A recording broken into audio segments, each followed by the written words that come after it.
বেশি করে চকলেট খেলে, ভালো করে দাঁত না মাজলে, প্রতিদিন ভালো ভালো খাবার মানে দুধ, বাড়ির খাবার এগুলো না খেলে, ফাস্ট ফুড বেশি করে খেলে দাঁতে পোকা হবে।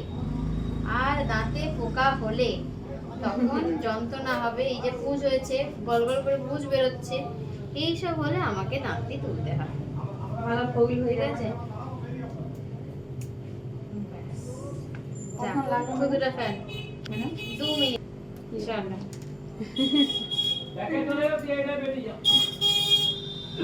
এত কষ্ট নেই ভালো।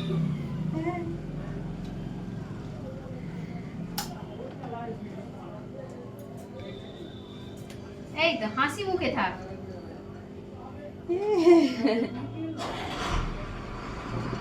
এই বলতে নাই।